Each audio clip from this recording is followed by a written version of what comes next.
Hello, Internet. Gino, that Pinguino Grieco here again with another episode of Deep Listens, and I'm joined today, as always, by Billy. All I need is a spork and an opportunity. Rothert. What?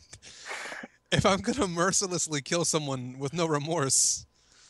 Mercilessly with no remorse. With a spork. With a spork? I think we're just getting ridiculous now. Is it? That's how powerful your ability to kill is. All I need is a spork and an opportunity. You should just introduce yourself that way. I put some time into that. That actually, I was going to sleep one night. The idea came to me. Those are the best. That ideas. I believe, because I can imagine what you dream, Gino, is just violent spork fantasies. I need good nicknames. All right, hello everybody. My name is Billy Rothert. I'm mostly known as Rothgar in any gaming communities. Sometimes I'm known as the Spork Murderer. That's something that, yeah, right. I'm pretty excited to be talking about Talos Principle today. I was hesitant to pick it, and I'm really glad that I picked it because I had an amazing time playing this game, and it's gonna, spark some really interesting discussions. Yep, and we also have our PhD candidate, hopefully, soon to be. Pete, in Hinky we trust, Busby. It's getting harder and harder every day to trust the process. I'm sorry, you just got to trust that process. You've got to draft bad players who are hurt, and then hope that they mature into better players somehow through magic. Just thank God we have the savior, the future of basketball, the next Michael Jordan, Dario Saric coming down the pipeline. Mark my words, he'll be the greatest player in NBA history. He's maturing in Europe, like the best players. Like all the good players do. Thank everybody for tuning in. I'm always happy to talk about robots, so today we should get to. If we don't talk about robots, that'd be an interesting discussion for this game. That'd be really hard to do. Right, so I'm assuming we're going to. Yeah, so before we get to the Talos Principle, I have some feedback. So if you want to get at Deep Listens, you can hit us up at thatpinguino@gmail.com or at Twitter @thatpinguino. I will look at any and all questions, and if they are good and readable, I will read them on the podcast and we will discuss them. So this correction actually came in person. My sister, who was on the To the Moon podcast, had a little correction for us. We were talking about Asperger's during To the Moon because you kind of have to. It's a huge component of that game. And she mentioned that Asperger's is actually no longer considered a separate mental illness. It is now on the autism spectrum. So if you don't hear people talking about Asperger's, that's because now they say autism and autism spectrum. That encompasses that whole concept and those symptoms. So we were talking about it as though it was a separate mental illness. Not the case anymore. Now it's just a collection of symptoms that roll up into autism. A worthy update, a little minor correction. Yep. Always important to be precise with these sorts of things. Of course. We are nothing if not precise. True. Very true. And so, with that note, let's get into the Talos Principle. So, I think, very basic. I think we should just discuss what is the Talos Principle, what is happening there. So, why don't either of you want to explain the Talos Principle, so the principle itself? Like the actual words? Yes, the actual Talos Principle. All right, so the Talos Principle refers to, and first of all, I think that this is a fictional principle that was made up for the game. I think you're right. Yeah, but it also just exists as a theory in philosophy, but it's just not called the Talos Principle. Mm-hmm. So in Greek mythology, there were these creatures created, and they were called Talos. And it's essentially like a giant metal humanoid like creature that was made in the image and likeness of a man. And its defining feature was that it had one single vein that ran from its spine down to its foot, and it was filled with ichor, whatever it was called. Quicksilver. No, that's wrong. Yeah, it was filled with mercury, but it was supposed to be doing the same thing that ichor did, which was the quote-unquote the blood of the gods. Anyway, this creature had a single vein of like metal blood, and the question was raised, why is this thing not a person? Because if you cut its vein and it bleeds out, it dies just like a man does. You know what? That's, I guess, kind of the question that was raised. If this thing is not a person, Why not? why not? It seems to have all the relevant requirements, even though it is in every way physically different. Yes. And so that is one of the central conceits of the Talos Principle. Yeah. You are an AI running on a supercomputer trying to prove that you are a person. And the reason that this is relevant elsewhere in philosophy, even though the phrase Talos Principle doesn't show up in philosophy, is because those philosophers who may try to take a skeptical stance or an idealist stance, it even has some problems for the materialist or the physicalist stance as well.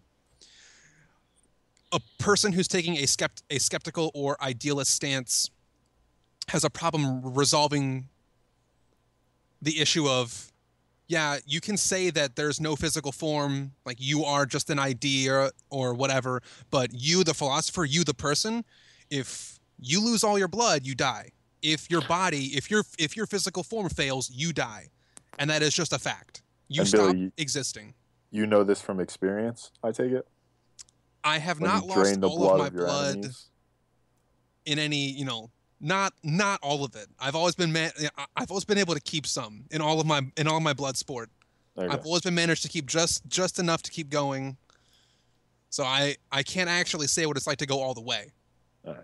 That's So fine. as someone who's seen the soul leave the body, what does that look like? I'm kidding. You don't have to answer that. I won't. Plead the fifth. Our viewers don't get to know. This is They need to kill their own deep men. listens, not deep psychological obsessions. That's next week.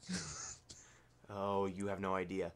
Yeah, so I feel like setting up, the whole central conceit of the Talos Principle, because the game does a pretty good job of kind of obfuscating the circumstances that you're in for like maybe one or two of the game's three central hubs.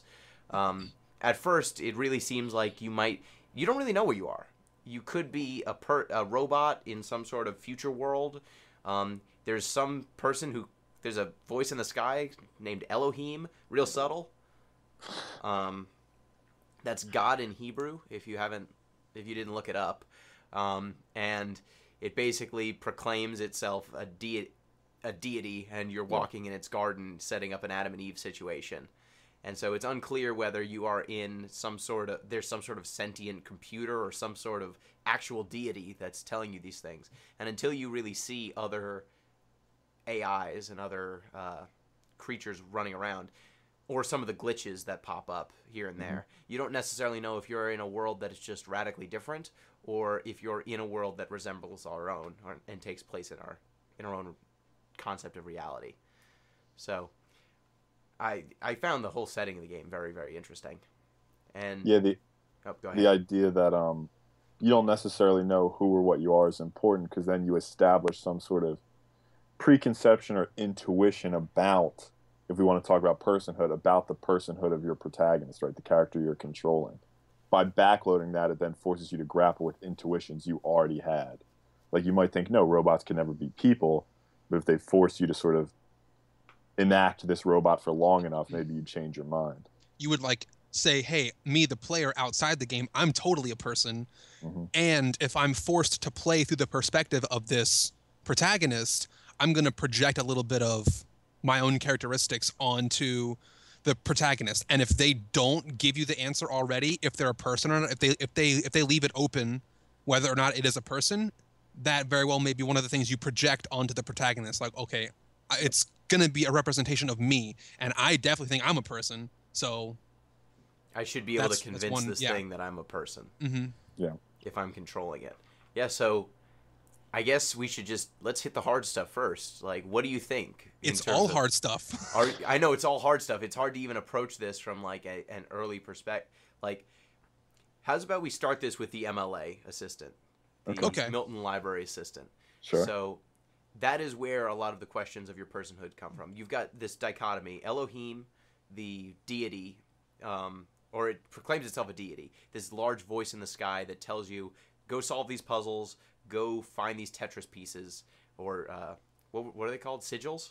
Sigils. We have to go over for a second tetrameters. why I think we skipped a little bit of like what our actual goal is in this game, and then we should just hit that for like 2 seconds and then jump into the hard questions. Okay, why don't you go ahead? So it is told to us very early, like in the first 5 minutes of the game, that there is this disembodied voice saying, you are my child.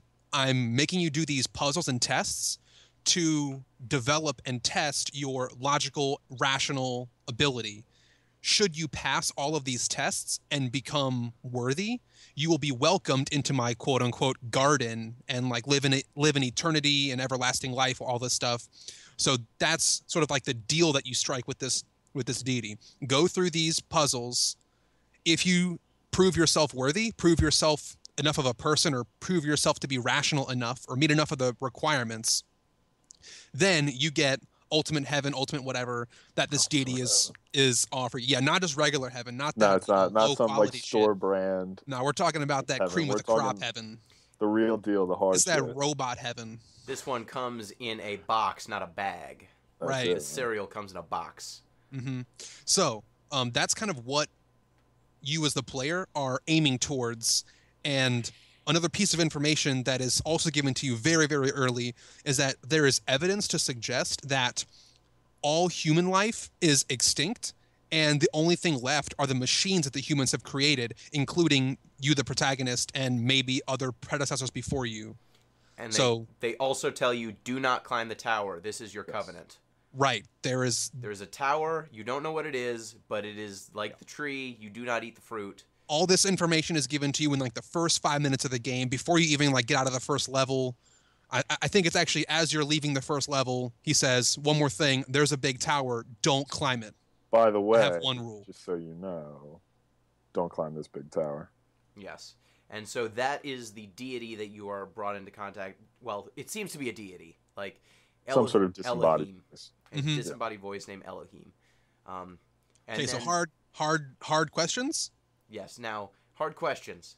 You immediately start coming across computer terminals. And one of the first things you do is boot up the Milton Library Assistant, MLA, or Milton for short. Yeah. Let's just call it Milton. Milton. Yeah, just call him Milton Milton. is enough. Because it's funny that he's called Milton. Yeah. Yes. And so Milton, at first, seems to just be a library assistant, like a tool. Think like a Linux command prompt. You write commands into it, and it just does basic functions. And over time, the computer starts responding in ways that seem increasingly like a sentient being, asking you questions that a library assistant wouldn't. And all of a sudden, it starts taking plain language commands instead of just basic Linux commands, like, list and all that other stuff. Yeah. And as it starts showing more and more intelligence, it starts kind of questioning your preconceptions. It not only questions your preconceptions, but it starts out by saying, like, are you a person? And if you are a person, you will get granted a greater access to this terminal. And it sets up personhood kind of as a requirement that you kind of want to hack your way into personhood so that you get greater admin privileges. And it sets it up it frames it in that perspective. Like personhood is somehow hacking or somehow getting around a content block. Well, I think it was more like a filter. Yeah, I wouldn't say it was a content block. Like they were trying to restrict the information. They were trying to keep bots out. So it's basically just like a CAPTCHA. Well, it's basically like the fanciest CAPTCHA. There are two levels of privilege. There's a user privilege and an admin privilege. User privilege is like a bot can have a user privilege, but only people are allowed to have admin privileges. So in order to get some of the higher functions, because you're trying to find out where you are and what's going on, you want admin privileges because apparently that will grant you network access. And you think, oh, if I get on the network, maybe I can meet other people, or maybe I can figure out what's going on with this world. Oh, God, let me talk to anyone else. And besides Milton, the asshole. Yes. And so you start taking tests that are supposed to test your humanity in a very automated, mechanical way. And then over time, after you take that test, he just starts asking you questions about why you answered things the way you did, and asking if your perception of reality is even real, and it starts getting hard. So these are the two central figures. These are the two other characters. You do interact with other AIs over the course of the game, but that's more indirect. And so there's a whole lot of stuff to unpack between There them. is.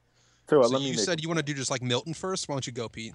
Well, yeah, because this is connected to Milton, but not entirely. So I've noticed just ourselves, right? It's something we do all the time. We've been doing it as we've been talking here. We do it out in the real world. Is we've sort of conflated the terms personhood and humanity. Now, I'm not just trying to be sort of a pedantic philosopher with this. I mean, I could be. But one of my central problems with the game and the way it presented this idea of whether or not a robot is a person is it just became, in my mind, another narrative of human exceptionalism. Okay. Right? Like, what are persons? They're humans. So in order to be qualified as a person or to prove you're sentient or conscious, you have to prove you think like a person, right? Like a human, you mean? Yeah, I'm doing it already. You have to prove you think like a human, right? And how do we do that? In most cases, it's sort of something, free will. And that's how this game basically did it, right? So it positioned humans in relationship to robots the same way gods are positioned to humans, right? Humans are this godlike figure that robots should aspire to. And I just have a real problem with presenting humanity and the way specifically humans think as the end-all be-all of personhood. I find it reductive and, I don't know, problematic's a stupid word, but problematic. Well, do you... you're studying post-humanism, right? Yes. That is technically my field as of now. Is that why this bothers you so? Yeah, because think about it, right? First define post-humanism. Sure. And then... So post-humanism has a ton of different theses underneath it, right? There's the idea that humans as a thing don't exist, right? That's one of the things you could potentially say about post-humanism. The one that I want to focus on right now is just basically rejecting anthropocentrism, which is the idea that, right? We got a lot of big words in this podcast. Talos Principle. Is the idea... Are you sure you haven't made some up yet and you've met your quota already for words you create in a podcast? I think anthropocentrism is a real one. I don't know. Please be a dictionary, because you simple folks like me just can't handle this. It's the idea that humans are the central and most important thing in the world, right? That there's something inherently valuable about the way humans specifically think. And that's a problem I saw the Talos Principle all too easily falling into, right? The example I like to use, think of the mighty octopus, okay? I love the mighty octopus. The mighty octopus. Very I prefer smart. Octorox, but Octorox. It's Legend of Zelda. Oh, all right. Oh, yeah. What are you doing on a gaming podcast? Well, I always pronounce it Octorox. Really? Yeah, but a discussion for another day. I am Octorox, here to conquer your civilization. So, octopi, very smart, right? They've actually 3 hearts, brains right? Or is in that each of their squids only? tentacles. What? They have different brains and all 10. Oh, wow. Like their tentacles are almost free organisms, right? But they're connected to the octopus. They can also see through their skin. Like their skin has cells that are in our eyes. So octopus brain functioning, very different. And I think because of that, we discount their intelligence. I can make the same point about plants, but I'll end up talking about plants for like 40 minutes. So we don't need to do that. But plants are very smart, and we don't see that. And neither does the Talos Principle. Well, I mean, you can make an argument for frogs. For frogs? And make an argument for frogs, do you know? No. The game, so I don't... Here's something that makes it... The game uses frogs. Kind of hard to talk about the Talos Principle because our experiences can be very different. True. So why I wanted to start with Elohim and Milton is because like post-humanism, all these things like flow into one another, and all of these different topics interweave. So we might jump around a lot more in this podcast because there are so many topics to hit, and so many of them are interdisciplinary and related. But for me, because I was talking to Milton in a particular way, I tried to answer the questions as honestly as I could, and he took me for kind of his big problem with me was that I made personhood too broad, was one of his big problems. And so he was asking, so like, is a frog a person then? because they're smart and they make decisions based on stimuli and stuff like that. And one of the possible answers was frogs are people too. And Milton's problem with me was that he said that I was inconsistent or that I contradicted myself when I said things like value is created or value is objective. And I kind of said yes to both. And I knew what I was getting myself into because I've had those questions asked before, but I wanted to see what Milton thought. And he said, well, you're kind of stepping on your own toes here. You're contradicting yourself. You clearly have some more things to work out. I'm not going to grant you administrator access yet. We'll talk later about it. Yeah, he said I wanted to maximize human freedom and also human happiness, and he said these were at odds. Right. Yeah, probably true. Yeah, he said the same thing to me too. What did he knock you down for, Pete? Pretty much. I mean, I expanded personhood too much as well, just because that's my default setting at this point. But his incredulity at the idea of frogs being people, granted, frogs might not be people, but that's indicative of the sort of human exceptionalism I was talking about. Little tiny side note, I had a small problem with the game, but this is a problem that I can't really avoid, or there was no solution to. If I was actually that android, I would have said different things than the 8 or 10 responses that they gave us. Like Yes. the developers did a great job of trying to like put all the answers in there, and actually the developers did their research really hard and came up with the right way to phrase things, the right way, like almost an exhaustive list of how many stances you could take in their responses. So hats off to them because they really did their research on how to set up this MLA player interaction to really represent everyone's philosophical sense that they actually could have. Yeah, I thought so. But there were things that I would have said differently, or I would have interacted with Milton differently. And the game actually, for me, at the end of my discussions with Milton, because I thought Milton was kind of a dick. Yeah, he was kind of a dick. That's why he's Milton. Dicks. Well, he's not just a skeptic. He has no belief. He's kind of a nihilist, and yeah, he's I think that you would call it like a skeptical nihilist. You can probably be both of those things, I think. And I'd imagine you can. At a certain point, I would just say, no, there are things I believe are true, and no, I can't. They don't line up. Yeah, I might be hypocritical, but I believe these things to be true, and kind of deal with it, because these are my beliefs, and he couldn't deal with things just being beliefs. And so, at a certain point, he's like, do you have free will? I'm like, yeah, I have free will. He's like, and then he ran the question again, but only gave me one choice. And it said, I do not have free will.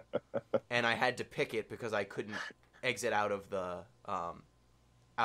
dialogue window because of how the game was constructed. That's a clever twist. It was a good twist, but then I also was able to complete the game, and the last achievement was free will. So yeah, which, again, it's not, oh man, I have so many problems with free will as like the marker of personhood.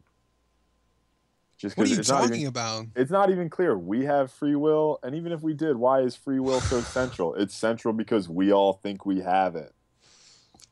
We just need to have a whole nother podcast where Pete and I fight. It's actually going to be, what is it called? Like gentleman's boxing?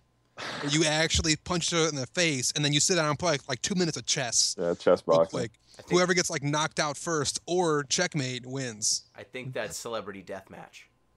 Yeah. There you go. Is that show still on? No, I wish. Man, that'd be so good. That always creeped me out. Yeah, that was a weird show to be on yeah, like MTV. Clay Blood was weird. Yeah, so Milton, like, I had a lot of back and forths with Milton, and like, you are definitely trying to prove your personhood, but at the same time, it feels like Milton's kind of showing his own, and Elohim kind of has, all of those systems seem to be at least sentient, and it's unclear like what the demarcation is, why your AI happens to be more viable than those two, other than your AI, I guess, can pass all of these tests because it has a body. That's what it is. Or a body, quote unquote. Just while we're talking about Milton, has anybody read Paradise Lost? Yes, I have, but not in a while. Okay, I haven't. And that's the resident English major. That's probably an oversight on my part. But... I'm also a resident English major. All I've right, read that's a good Milton. point. I barely read, so Do you know why? I just play video games. Like, I know the vague outline of Paradise Lost, but why might they have chosen Milton? Do you have any idea, Gina? He's basically Satan from Paradise Lost, Okay, if I remember correctly. Satan. So they actually, I believe, one of the texts that you find in the MLA is, I think, one of Satan's speeches. Satan's whole thing is he serves God, but basically he decides that he'd rather be in charge of his own fate in hell than be a servant of God and rule it and be in heaven. And it's basically a free will decision, but because he's an angel, he never had free will is the argument. So he's following a script even though he doesn't realize it. But that is that is his downfall, is that he chooses to rule in hell rather than be a servant in heaven. In the actual Bible, like if you study angelology, which oddly enough I've studied a little bit of, like though I don't, I didn't read Milton, but I studied a little bit of angels and demons kind of stuff. What they actually said, in there was more than one, like quote unquote Satan, Lucifer, did not go by himself. He and just like a ton of other angels went with him, and what they all collectively said was, "I will not serve." That's what the words were essentially that they said, and everybody was cool until quote unquote God made humans, and God said, "Hey, they're these new creatures. They're just clearly inferior to both myself and you angels, but we're going to serve them," basically. And angels were like, "Hey," or some of the angels said, "Hey, that's hot bullshit. We're out." So yeah, that's good to know. Yeah, that mirrors then the central sort of, at least Milton's Paradise Lost mirrors the sort of central conceit of the game. Do you go to heaven with Elohim, or do you sort of break off, but you have free will, but now you're in a shitty post-apocalyptic world? So I guess that's sort of that makes sense then, why they call him Milton.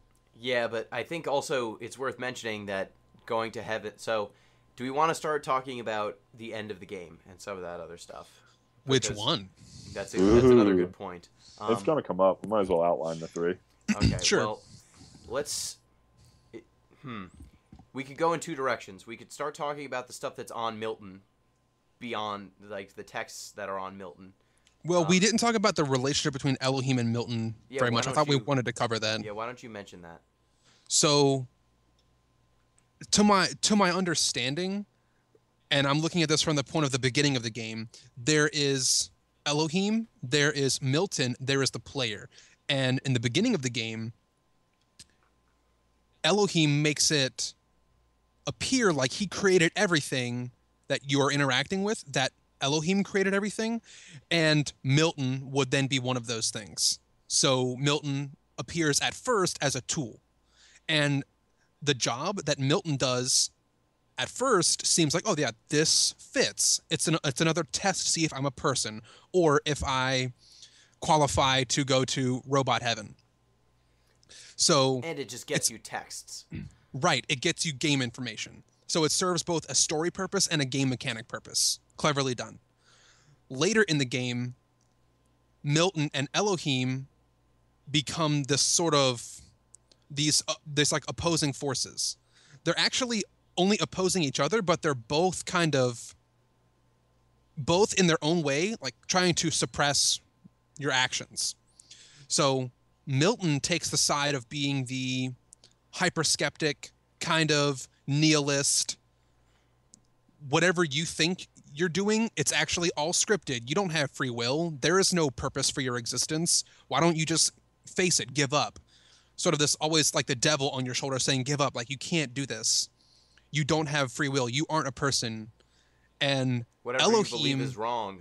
Right. Just, it's almost like whatever stance you take, he's going to be the opposite of it. I think only unless you take unless you eat up every line that he feeds you and completely let him take over your mind, only then does he sort of become agreeable. And yeah. And Elohim is sort of doing this doing the same kind of suppression, but doing it from the other side of the coin. Like, hey, just trust me. Just have faith in what I'm saying. Don't worry about anything else. Like, don't go to that tower. Just forget that. I'm going to give you paradise. Just chill, solve some puzzles, and come to robot heaven.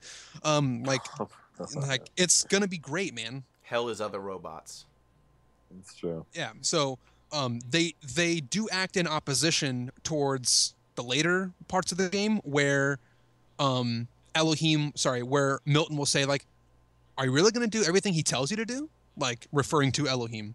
So they have this interesting relationship that sort of changes throughout the game. Like, their natures change a little bit. Yeah, they evolve. I think it was pretty clearly, so going off of Milton again, his name being Milton, it's a Paradise Lost situation where Elohim is God and Milton is the snake. And I think there's actually there's an achievement that says the serpent, or press the serpent if you go in Milton's grill. So he's if you get up in his face and like, yo, fuck you, Milton, I'm free. Do computer AI programs have grills to get into? I got into it because I got that achievement.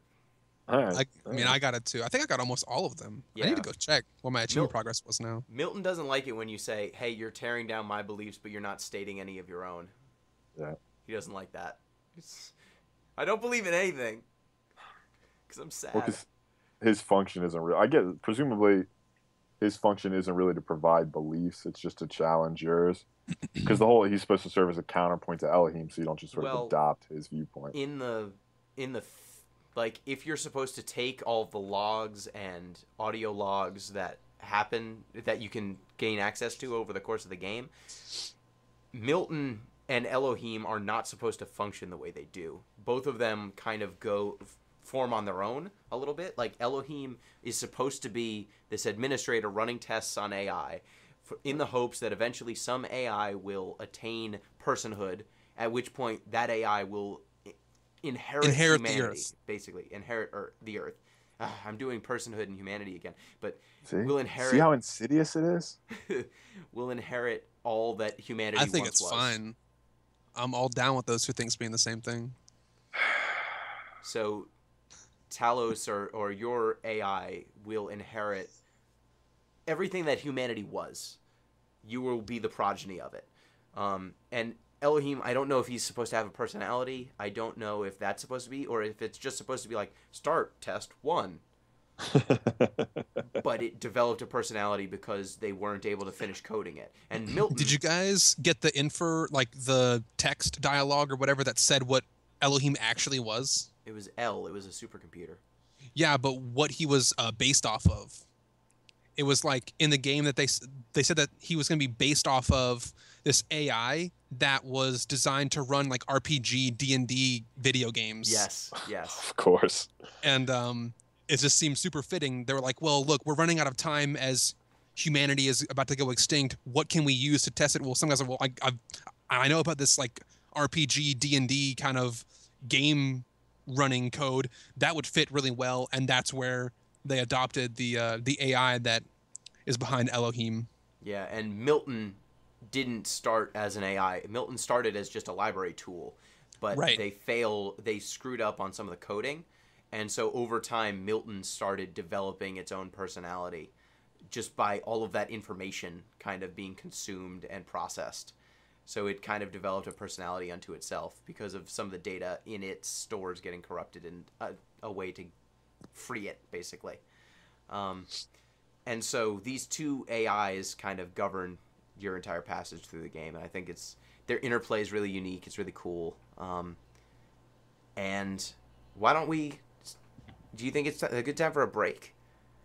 We could probably cover maybe like one more topic, or at least intro it before we take a little break. Okay. All right. So here's a topic that I wanted to discuss going into one of the things that this game made me think about.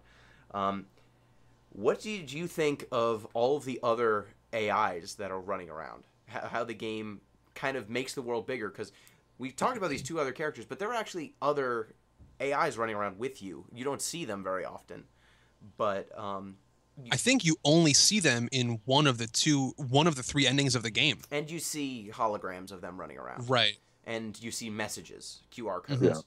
But what did you think So- about how the game handled other people or other Yeah. AIs? I'm going to talk about it more after the break, but I'll say that it made an empty world feel full, and it gave me, as a player, something else that I wanted to investigate. And through investigating, I would find other hidden things in the game, and I liked that as a mechanic. Presumably, clarify a point for me there, because I was a little bit confused here. Presumably, all those other AIs, robots, what have you, failed, right? Like if you think of the ultimate goal to sort of pass Milton's test and emerge into the real world, quote unquote real world, they failed, correct? Yes. That is so.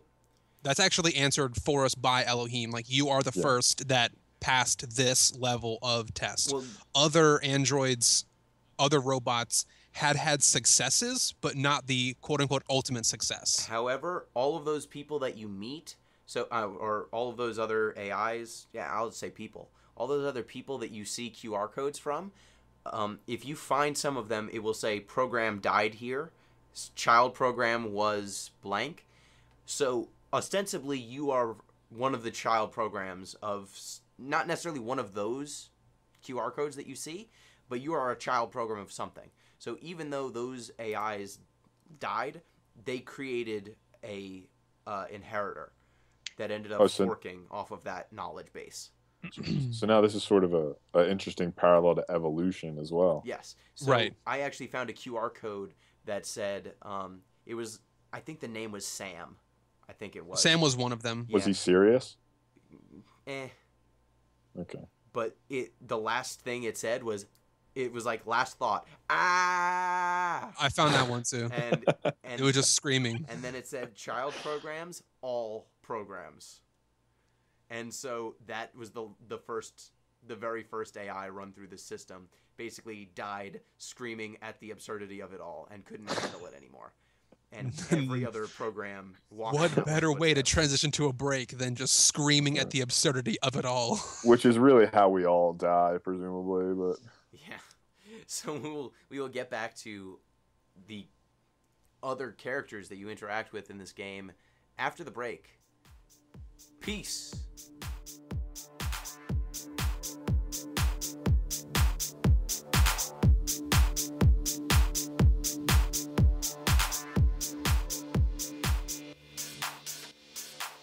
And we're back. So we were just talking about the different characters in the game and that you get exposed to via QR code. So one quick thing I want to mention before we just talk more about those is I loved the different forms of communication that the game employed. They had narration, they had text logs, they had audio logs, they had QR codes, they had fake emails, not to mention all the visual and audio information. So this game is dense as hell. And I thought that, especially the QR codes, yeah, it's just fun. You truly get rewarded. Like the more you explore this game, the more you get rewarded. Yeah, and there's literally hex. There's hex code that you can translate if you wanted to. Like those bits where it looks like it's garbled data in the Milton text logs, that's hex. You can translate that into words. I just assumed it was garbled data, having never heard of hex. Well, it's basically like a different kind of form of like binary code for turning numbers into. It's not binary code, but for someone who doesn't know anything about hex code, it's like translating numbers into letters in a computer way. As the resident computer scientist. Okay, professional. Put on your so hex is it's a base 16. 8. Okay, yeah, base. It's got to be 8 or 16. Base 16. I think it's 16. That'd be really bad if I screwed this up. But I think it's base 16. You're on the spot now, dork. Number language. So basically, you go 1, 2, 3, 4, 5, 6, 7, 8, 9, A, B, C, D, E. There is F. And those are your character set. So it's a bigger character set. And then you can translate that into ASCII, which is a numerical representation. So in your computer, when you hit a button, what you're actually making is a number that represents the character that you're typing. So you can take a number and turn it into a character by looking at the ASCII chart. And so that's what you would have to do to translate it. You take that number, look at the ASCII chart, say what character does this represent? Oh, it's an A. Oh, it's a lowercase a or an uppercase A. And as for what you actually got from those magic. texts, it wasn't anything super game critical. It was all extra flavor, or maybe like a little extra tidbit of someone's personal insight. Yeah. So if you missed it, you didn't miss anything huge. As a crazy person, Billy translated almost all of them. Almost all of them. As a person who reads the Halo novelizations, Billy translated all the hex codes. I also translated all the original Covenant text, because I want to just be a scholar of Halo. All right, let me make a point about the communication. Okay. Go for it. Thank you. Make sure you invent a new word. I don't know if I can. Well, we'll see. I'll invent a new theory. So if we look at the Tower of Babel metaphor, like when you think tower and you think sort of biblical imagery, you think Tower of Babel. And I mean, the result of the Tower of Babel is everybody speaks in different languages. So if we look at that, it makes sense from a communication standpoint. Why do we have all these different types of communications? Well, because people were trying to climb this tower. It also makes sense if you look at the modern parallel of the Tower of Babel, you could look at the proliferation of proliferation of technological languages as a modern offshoot, right? Like you just talked about. What was that thing you just talked about? I already forgot. Hex and ASCII. Hex, ASCII, right? Binary. These are all Morse code. These are all languages that evolved as technology evolved. And now we have all these competing, let's say, coding languages in sort of a modern parallel of the Tower of Babel that's specifically technology-based. Sure. And I also appreciated that, speaking of Tower of Babel, even QR codes didn't all behave the same way. Like, there was actually a QR code I found that did not scan upon looking at it. The first QR code I found, I thought that I was going to have to scan all of them with, like, a Google goggles or something. And the first one I found was by Uriel 4. Uriel? Yeah. And it said, "There are secrets everywhere, sometimes within our very words. I glimpse them, but my eyes cannot read them. How can this be?" And I was like, oh, so QR codes are the meaning in the words that you can't see, but then you figured it from then on. Every QR code I saw, I could just read. And I also appreciated there was actually one QR code I found that was underneath vines. Yeah, how were you able to read it? No, you can't, which is something that I thought was very, very unique and interesting in this world that's supposed to be artificial. It's supposed to be created. The concept of time and things decaying, ostensibly you're thinking that this world is artificially created. There is no decay. It's when Elohim says immortality, it's a computer that runs forever. He means it in this context. Literal because immortality. You're not going to die of old age. But there were numerous examples of this world aging and changing and decaying that I thought, like, it added... What I initially thought was that when you saw that vine, I thought it was one of the your Steam friends putting a message on the wall, and like someone just chose to put it in a dumb spot and you couldn't read it. No, there's for some either Elohim covered it or there's a process that's running that he's not controlling that covered that thing with a vine, and now it's illegible. And so even information created in this space where lifespans and things like that do not apply, things age and fall out of use. I actually found also another puzzle room where the pole that would hold up like the sign that tells you where to go, it fell down. And that whole puzzle room was like decrepit and empty, like it had been deleted. Exactly. That was in the first Star World. Mm-hmm. No, the second. It was in the Egyptian Star World. Mm-hmm. Do you think if you want to create something meant to test free will, and that's what I saw the purpose of the puzzles being, you have to inject an element of chaos into them?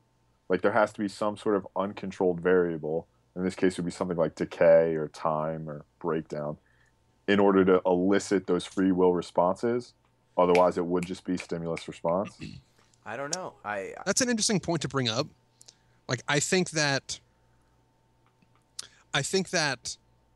it is addressed a little bit because there's an achievement you can get.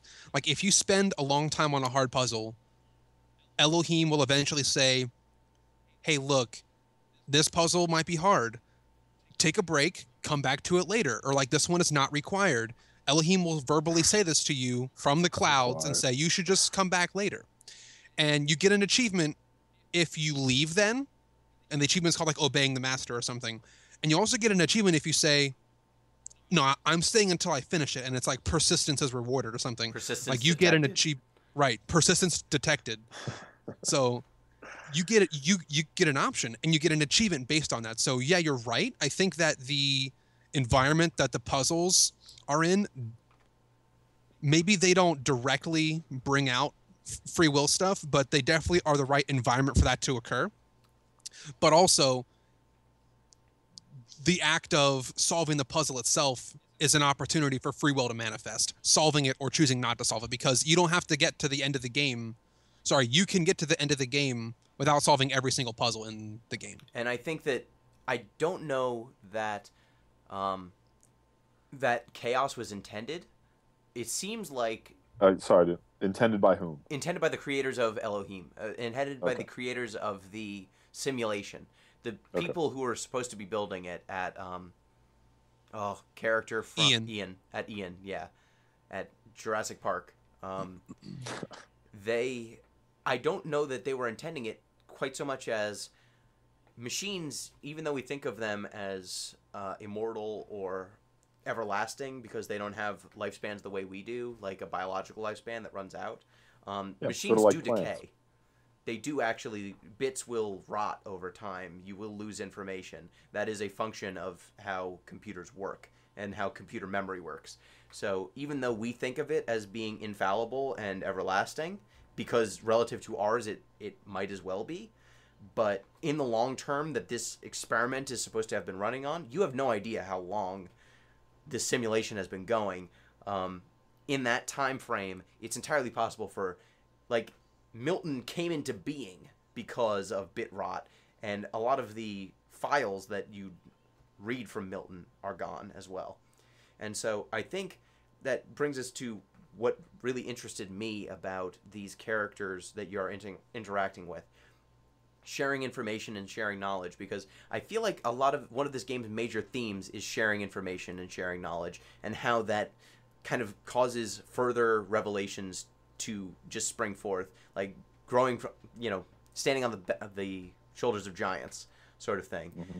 You see some dialogue and banter back and forth between some of the other AIs in the game on their QR codes. For example, the shepherd and Samsara, I don't know how you would pronounce that that AI's name, but they have banter back and forth via QR codes. Mm-hmm. And some other AI like sheep and dog and some other ones that, I mean, I don't know if they were all the same names for you guys in your playthroughs, but those are the same characters. Some of them were exactly the same in all playthroughs. Some of them were unique, like whoever your Steam friends are. Yeah. Some of them were other AI that ended up playing an important role in other parts of the game, like Uriel 4 is one of the messengers. Mm-hmm. So I thought that there was an interesting banter relationship between some of the AIs outside of the game using that communication. Yeah, the game's definitely about sort of the inherent value of, let's say, intelligence, right? Like why we build this program to preserve intelligence in the universe, right? Assuming we're the only intelligent beings in it. But again, not to harp on the point, but it circles back to, well, why does it have to be a specifically human intelligence? Mm-hmm. Right? But I see what you're getting at. I'm just annoyed that they circumscribed the intelligence the way they did. Yeah, and to be fair, entering the thoughts of frogs and cats into this machine probably would have been hard. I don't know that they could have, put Sergeant Mitten's manifesto into the machine, and then that's part of the knowledge base that you're drawing from. That'd be kind of hard. Maybe you could record some cats, and like over time, someone's like, maybe I'm a cat. What does it mean if I'm a cat? But no, I don't maybe like that's cats. What dog. That's why dog is dog and sheep. Is I like sheep. dogs better. Well, that's the real problem, right? Is we don't know how other beings different than ourselves think. Yeah, and so that's largely why we assume they don't. If this was created by people, I guess it's assumed that we didn't figure out how to communicate with. Are you saying, Pete, that there's some kind of special first-person access to information that we have in our minds that only we can have access to? I guess. I don't know. Where's it? I feel like this is a trap, so I don't want to say yes. But sure, why not? Let's move the conversation. Oh man, you're gonna regret that later. Yeah, so I thought that. So this game is a lot about not only. Like the entire time I was noticing, obviously there's Greek architecture, there's Egyptian architecture, there's almost Renaissance Yeah, architecture. it Kind seemed of like Catholic or Christian, like Christian Renaissance architecture maybe, in the third mission, or the maybe third Middle Ages. world. It felt It felt Yeah, English, it was like Yeah. European. but Yeah. those three architectures, there's literature from all three, and at first I thought that okay, I see how I'm learning from the philosophies and teachings of different ancient civilizations. Like I really enjoyed. There were in Egypt and the Greek, so the garden and then the Egypt section.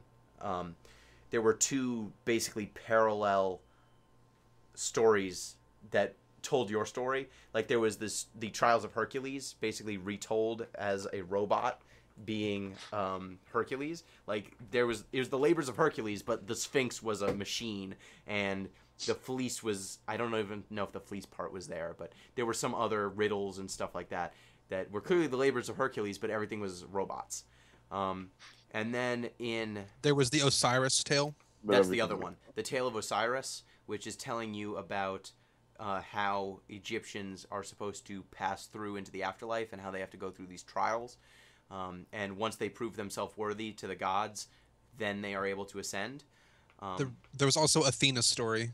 The Athena Which is story another- is just the Trials of Hercules. No, there was something different about how like Athena was created, and if her creator, like if she was made in the image of her creator, and then her creator is then destroyed, does she become her creator, or is her image lost? Like that was a question that she asked. I think that's different from Hercules. I think that's different than Hercules. I mean, I know what you're talking about. There was like that story too, like about the other like Greek mythology trials, but I don't know if that was the same as the Athena story or not. They were all Athena.txt with different numbers, so I think maybe they clobbed together some other stories, but that Athena is supposed to be a machine made by Hephaestus, basically like Talos. It's a machine in the image of Hephaestus, and then Hephaestus dies and says, well, Hephaestus is gone and I am in Hephaestus's image. Am I now Hephaestus, or am I something else? And right, that was the question. That was a good point in the game. I was made an exact replica of him. He taught me everything I know. He's dead now. What am I? And so that's obviously a allusion to the role of the AIs in the machine. Humanity created these AIs, taught it everything it knew, poured everything. It's also an allusion to philosophical concepts in metaphysics, specifically personal identity, dealing with person, fission, and fusion. So those are pretty important ones as well. But I don't think we're going to get to those this time. Fusion would take all day. Same with fission. Okay. Yeah, they both would just take all day. So forget That's like those. a week's worth of material. If you guys want to learn about it, just Google it, personhood, fission, and fusion, and just have a blast. Yeah. Get like a glass of wine, some chocolate, and just hunker down because you're in for a just treat. Whisper sweet nothings into your loved ones. That's it. About you're not really a person. Like, hey, yo, girl, what if I'm 8 people right now? Is that something that you'd be into? Like thumbs up, thumbs down, thumbs sideways? Maybe. Yes, so the whole time I felt like this game was building, it's very clearly you building on the back of the shoulders of humanity. Yeah. But seeing how all these other AIs are communicating with one another, I started to get the impression that not only are you learning within the context of humanity, you're learning within the context of these other AI programs. And so there's almost an AI civilization that you're growing on top of as well. Like there are some AIs that are saying, why does any of this matter? I'm a program in a machine learning from a dead society. They died. Like this information's useless. It didn't help them. And then there's some AIs that are like, I just need to trust in Elohim. You people should trust in him too. So some of the AIs developed kind of like a pessimist point of view. Some of them became just sheep in the flock and never looked outside the box. Sheep and shepherd are the same program. Are they really? Sheep gets to near the end and dies. Oh yeah, and becomes shepherd. You're right. Yeah, you're right. Yeah, so or they're not. I don't think they're actually the same, but one is a child program of the other. Yes. Yeah, one is a progeny of the other. Sheep was first, and then shepherd came later, right? Sheep realized that it couldn't get any further in its current form, and then became the shepherd to get someone else further than it got. But it creates not just so basically the baton gets passed from humanity to this machine, and yet there are still baton passes happening within the computer, within the simulation, that I thought was just another layer of complexity that was pretty outstanding. Yeah, it's a solid nod to sort of the idea that maybe because like a lot of people say humans have finished evolving, but that only makes sense if you limit it to biological, let's say, evolution, whereas cultural evolution is ongoing, and it's sort of a nice nod to the centrality of cultural evolution in cultivating a personhood. Yes, and I would almost say something like the birth of the internet sparked a type of evolution in humans. Because if you flash back like 25, Sure. 30 years before the internet existed, and that's actually really soon, like that'd be like right before the internet existed. The internet's probably between 25 and 30 years old. And if you just go back 1 or 2 years before the birth of the internet, things were radically different. And if Right. someone from back then, like time travel just 20 People years had into to the future pay now. for pornography. Yeah. That's, oh my gosh. Anyway, so like the jump from no internet to internet is huge. That could almost be looked at as a type of human evolution. yeah, and that's one of the things that the game, like, there are so many different schools of thought and philosophy in those text files. Like, there are some files that basically say, if we think of technological creations as an extension of evolution, as an extension of human growth, we've continued to grow.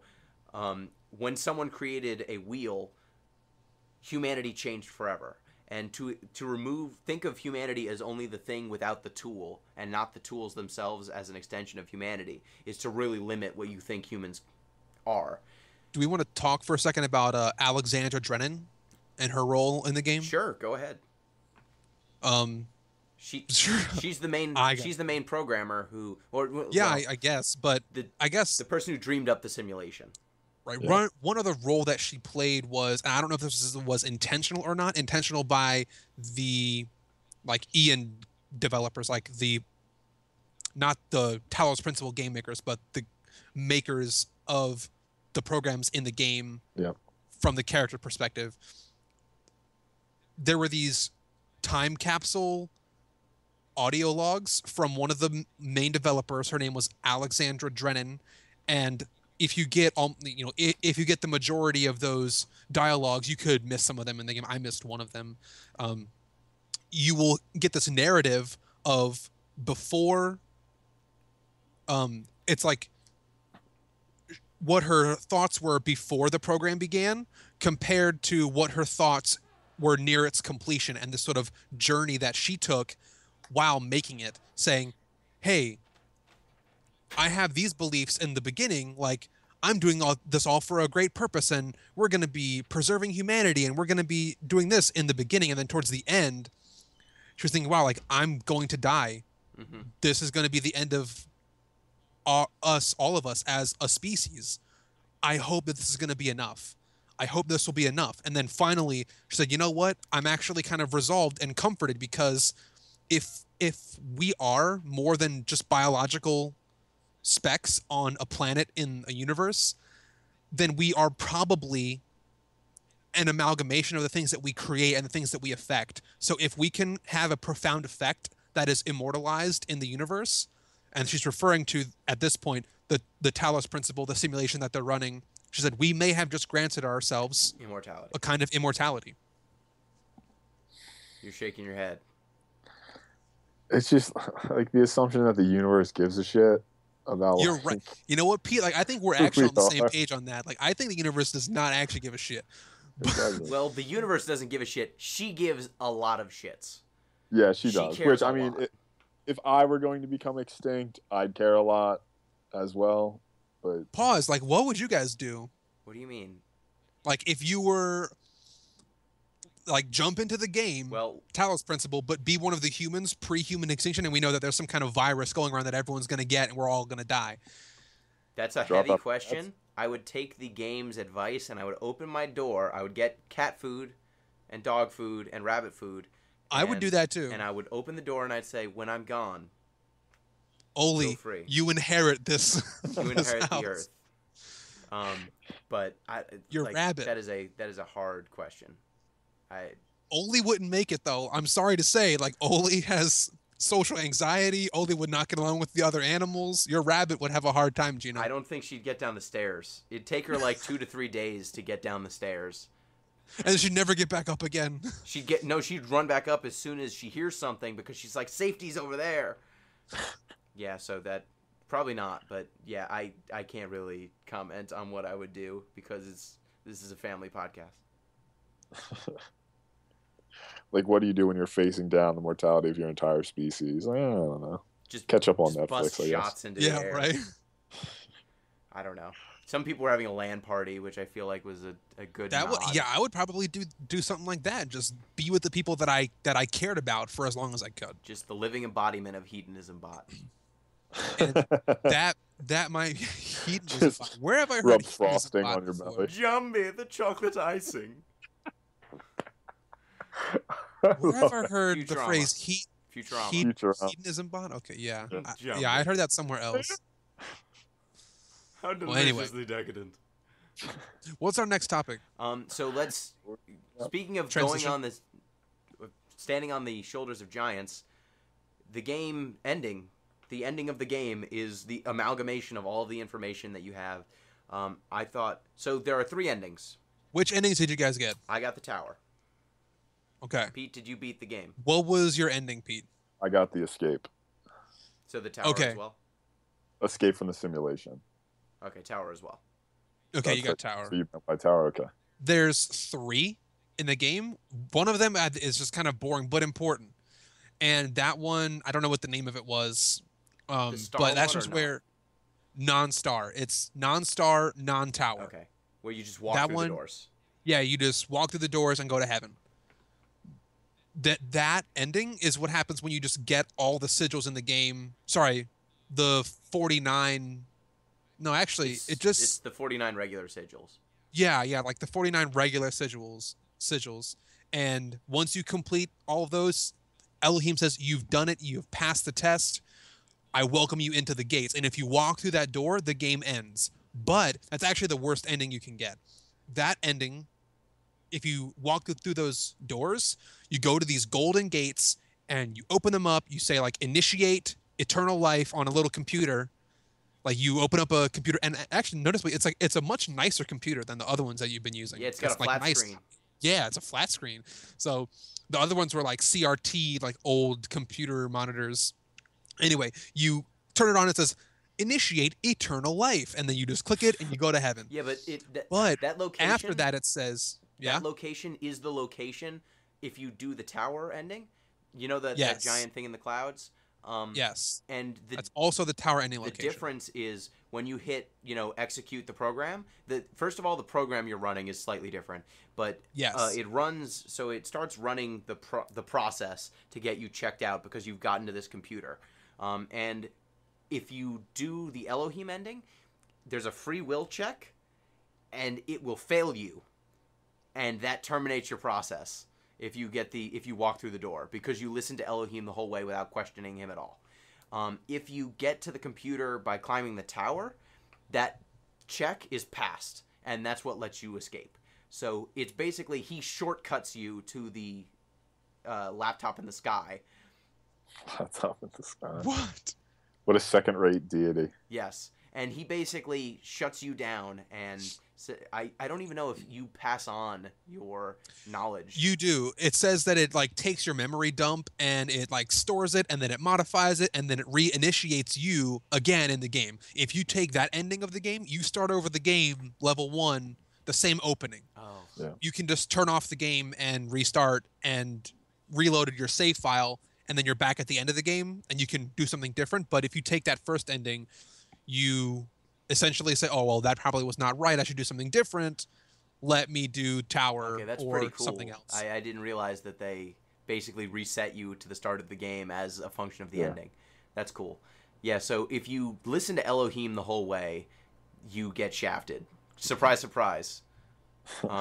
If you go up the tower, you prove your humanity by defying him. So I want to talk... The tower, going up the tower, I thought, again, in terms of...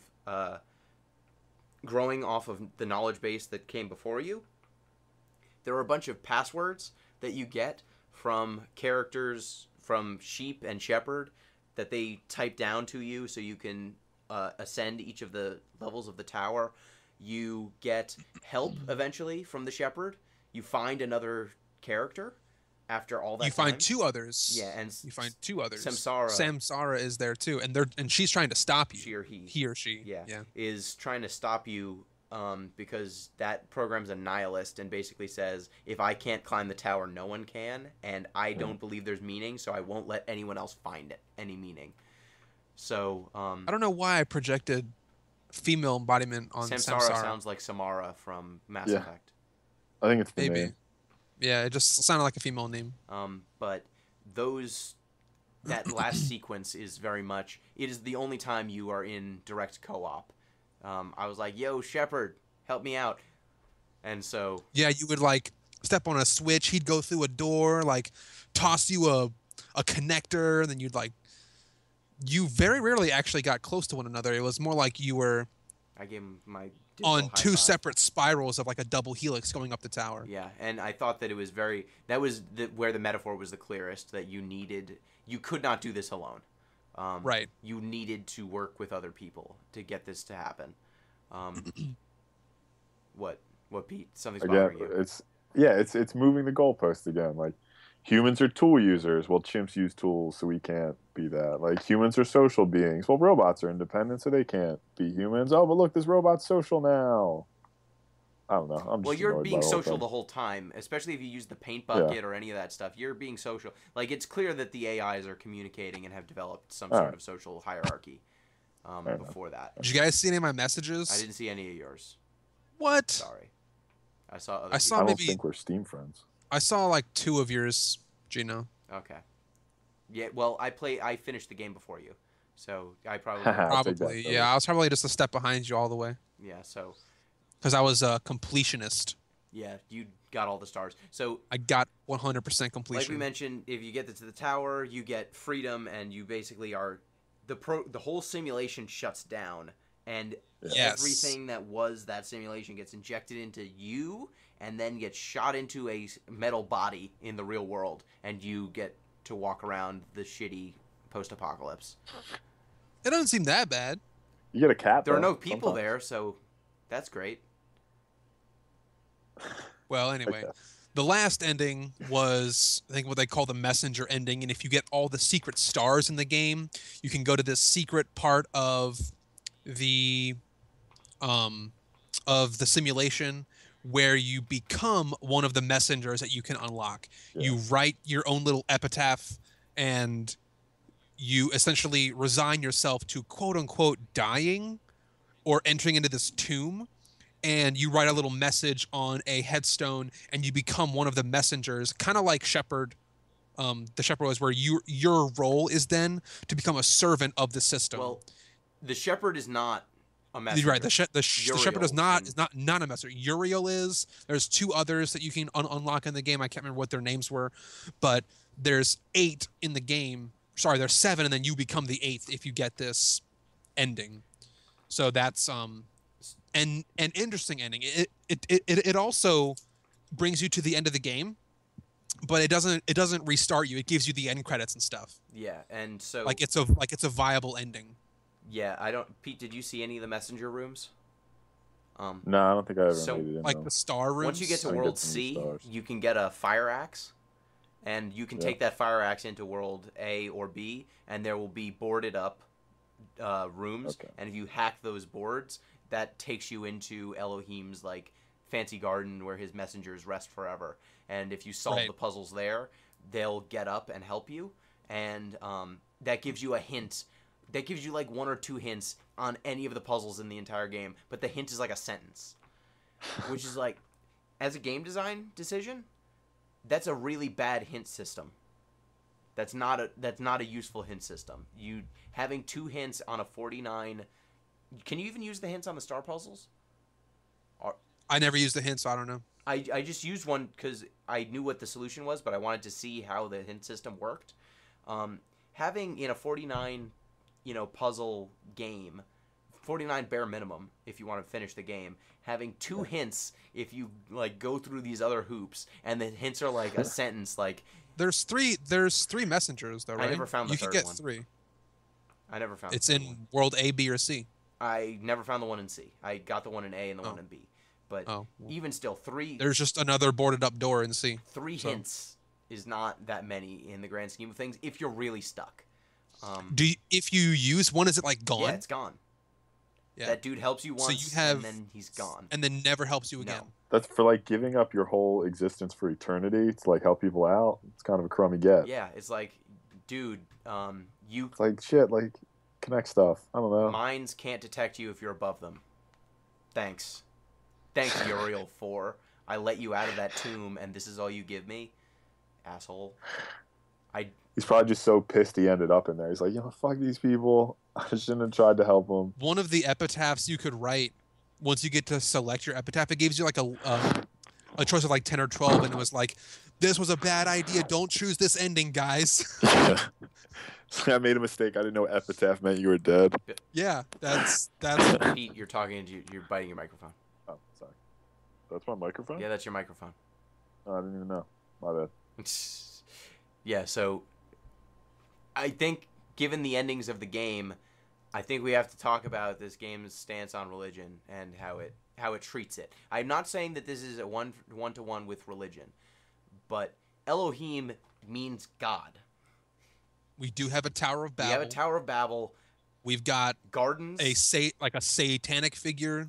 We have like a snake in the grass kind of serpent figure. It says serpent in the achievements. Yeah. There are angelic choirs. There are what is the chanting that happens in World C? It happens all over the game. Like it's in Gregorian the pause chanting. menu. There's Gregorian chanting. Yes, the characters are there named are religious Uriel. stuff in the game. Doesn't Elohim? Uriel is what? Elohim also gives the line too. He doesn't phrase it exactly the same, but it's basically like I'm the word. In the beginning was the word. Yes. The word. If you go to the end of the world, so basically there are boundaries to some of the worlds where there's water and places where you can clearly see into a horizon, like Egypt. There are places where you can see desert as far around. As far as the eye can see, yeah. So if you start going to the boundaries, Elohim will start saying, "In the beginning there was the words." And the words made the world. I am the words. The words are everything. Without the words, there is nothing. You cannot go forward into an absence of space. Repeat in the beginning. Yes. Yeah, he just keeps saying that over and over through again. this stuff. Which is, that's about as explicitly Genesian you can get without actually quoting the Bible. You're right. Yes. So I think it's interesting. Genesian, we got it. There we go. That's my one word for the day. And it's a covenant. You're entering into a covenant with Elohim. So there's religious undertones everywhere. So are there any rainbows? I didn't see any rainbows. I didn't find a rainbow. At the end of the game, I think you see you see bloomy effects. You see bloom effects. That's your new covenant. Bloom effects. Not explicitly rainbows. Yeah. So it's interesting that the game. So Elohim is a deity, is a god figure, but obeying him entirely is a path to failure. It is a path to failing the test. To prove that you are you are a person, you have to question his. You have to question his teachings. You have to question his covenant, and basically, you have to reject it. Ultimately, you have to at least question it to prove that you have free will, and then you have to ultimately reject it to get the best ending. Now, I think that this brings up. The developers definitely allow you to take faithful approaches. Like, my stances with Milton, ultimately when he was questioning, at a certain point I said, this is what I believe. I kind of don't care that the logic doesn't work for you. It works for me, and shove it. And so Milton didn't like me very much. But I think that it's definitely a statement that the game forces you to question that dictated religion in order to get the best ending. You have to question it. Yeah. And if you become more and more ingrained in Elohim's world, in the garden, and get all the stars and really follow his teachings to the maximum extent, to where you're seeing, like Uriel says, there are words that, let me see, there are secrets everywhere, sometimes within our very words. I glimpse them, but my eyes cannot read them. How can this be? If you start seeing those secrets, like, there's a star there. Did I see that, really? Can I get there? if you actually follow that process of thinking, that there is some majesty in this world around you, that is how you get screwed even worse, because you become a messenger and you are locked and trapped.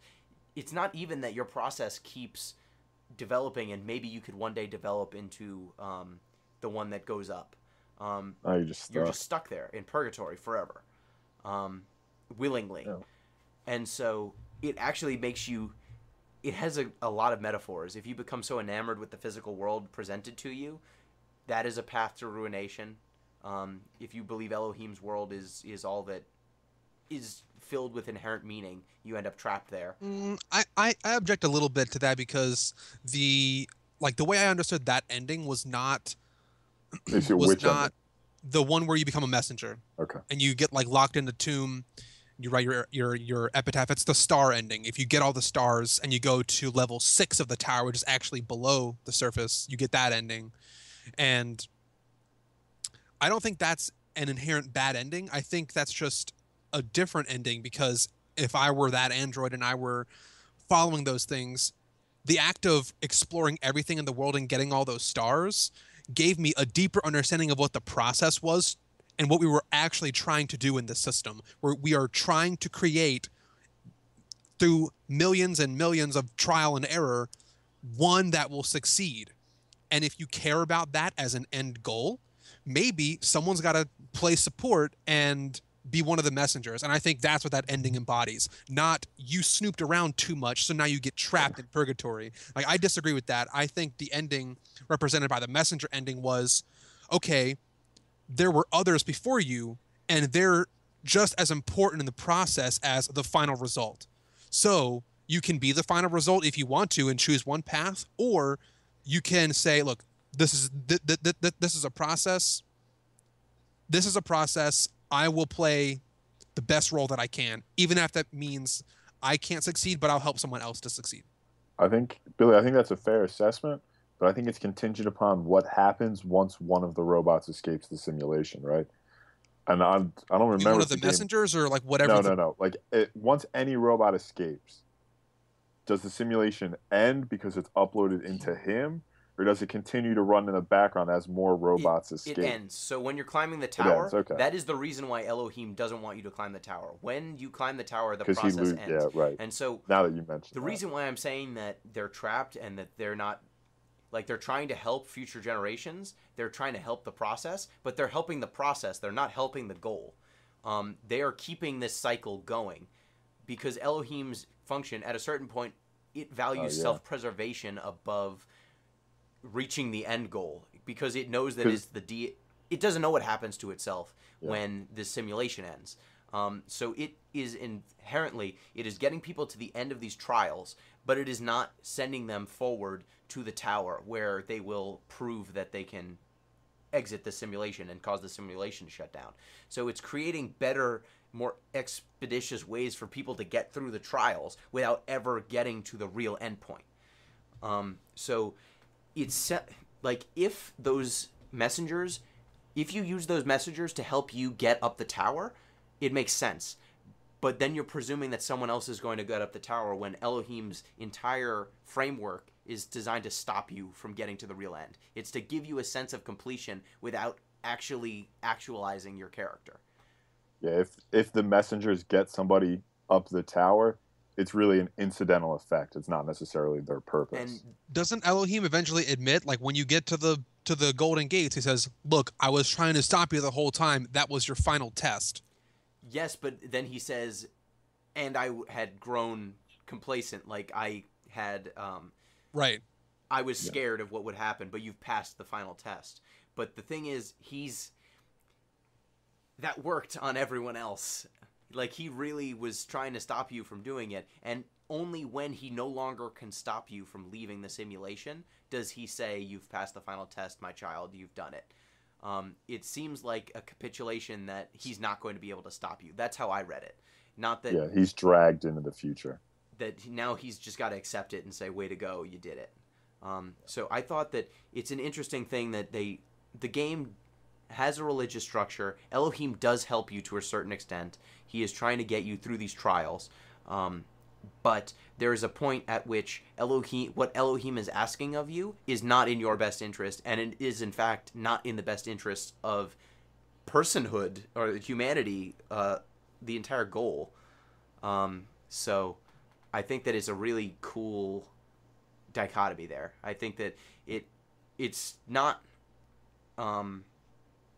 completely atheist. It's not completely theist. It just has a very interesting perspective on religion that it can be it can help you get to a point, but there's a value in questioning it as well. Yeah, it's sort of an Aristotelian view on religion, right? Or would that be Socratic? It's a Socratic view on religion. Like the unexamined religion isn't worth living.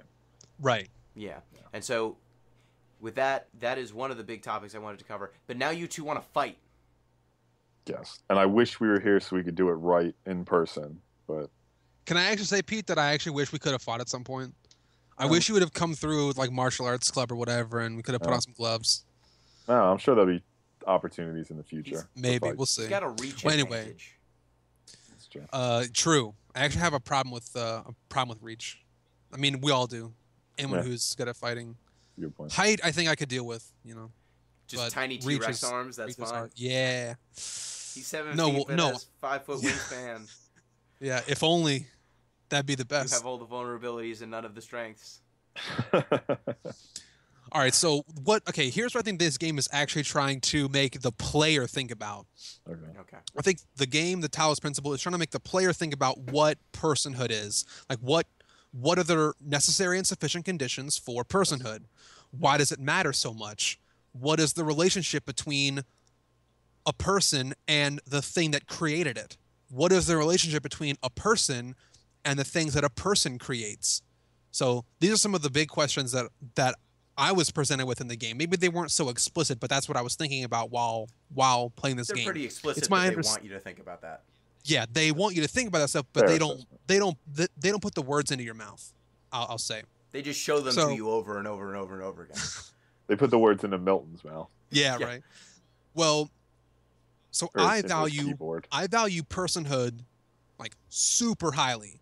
I think it is the sort of the most advanced level of, I'm trying to think of the right word, sentience in the universe. I might grant a frog sentience or a computer sentience. Like they may have awareness and stuff, but I am always going to maintain the position that personhood is the pinnacle. And when you say personhood, you are doing the conflation that Pete does not like, that humanity and personhood are interlinked. Synonymous. I am doing it a little bit in the following way. I'm not going to say for 100% certainty that a non-human can't be a person, but I'll say that so far, the only persons have all been human.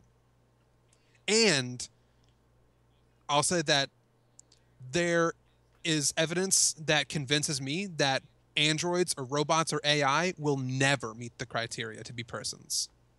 Okay. And now, Pete. Is your evidence like Searle's Chinese room kind of evidence? What is that? That's one of many. Oh, God. It's the idea that, like, robots just move symbols around, but they don't really know what the symbols mean. So they can never really... There's a lot of jabs you can take at AIs trying to become human. I mean, Alan Turing was trying to figure this out specifically. Philip K. Dick was talking about this, and they actually referenced Philip K. Dick in Talos Principle. They had one of the texts mention one of his stories. And I think if you're ever trying to say a robot or a computer or an AI, I'm just going to say AI for ease of access, and it'll from now on encompass androids, computers, whatever you want to talk about, any kind of machinery. AI will never satisfy personhood requirements for me. I feel like when our robot overlords go back to this tape, you're going to get hit. You're going to be the first one. When the plants take over, I'm sort of got a Groot thing going on. I think I'll be safe. Now, does that include like fungi? Like, are fungi going to take over as well? Fungi are not. What do you plants. call? Yeah, they're not plants. Well, what do you call Toadstool? Who's buying all the drinks at the bar? Real fun guy to be with. Yeah, right. Hey. Oh God! Now we have to. So, what's your problem with personhood? My problem, I don't have a problem with personhood. My problem is mapping personhood onto humanity, as if assuming that in order to be a person, everything must think, act, behave like we do. Like, we privilege our time frame, so we discount plants having intelligence. We privilege the way we behave, so we discount sort of robots potentially having intelligence, where there's nothing really to say that human intelligence specifically is inherently valuable. Yeah, that was I don't think actually it is. Milton asked me a question that felt like that. He was asking, Yeah. in your society, is everyone going to get fair share? And I was like, yeah, I'll try and distribute resources evenly. At which point he was like, but what about people that are handicapped? And I'm like, Yeah. well, they can contribute in other ways. Well, then, are they really contributing as much as a person who's not handicapped? And it was under the assumption that if you cannot do physical labor or mental labor, whichever way you're handicapped, or the same type of physical or mental labor as a able-bodied person would be able to, you are inherently less valuable. And I felt like that is the same sort of thing. Because you are not thinking in the way that a person thinks, your thought is inherently less valuable. Now, when you say things like thinking or intelligence, to me, that's all referring to or pointing out what I'm going to say the mind. And when I say mind, I'm going to encompass a lot of things. It could be what you might call soul or spirit or whatever is non-physically a part of all persons. But it's one of my major stances, one of my major point of views, that I am a dualist. And that means that I hold and believe that there is, for each person, a necessary physical component and a necessary non-physical component. And you play Magic. You're a duelist.